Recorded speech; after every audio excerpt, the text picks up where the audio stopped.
โรคพิษสุนัขบ้าโรคสแกตกูดโรคคลายซื้อชมัวกระเปกระเปียนแต่เด้ง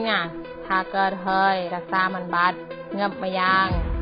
แต่ป้องกันบ้านโดยวัคซีนแถมยังเมียนคาทาตุป้องกันเฮาทาคาทาปรามยอมุยกระเมยไว้อ้อยจะแก้เคิงยอปีกระเมยเจือนกระตุยกระบาลคลูนจึงหรือเธออ้อยจะแก้พเนี้ยยอใบกระเมยเปรใดแย่จะแก้ตอนจะแก้คำคะเนียยอบูนกระเมยยัวตาลบายจะแก้แจงสีจะแก้ตอนจะแก้สีบาย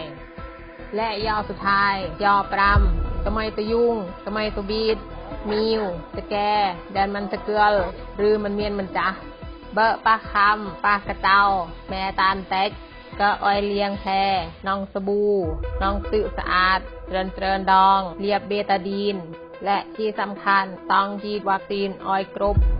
ส่วนจะแก่มิวแดนมะขามเบอะตับบานอ้อยคางมืออาการดอบไงเบอะจะแก่มิวเงือบอ้อยทรงครูรัวเชื้อที่สำนักงานปศุสัตว์จังหวัดหรืออำเภอ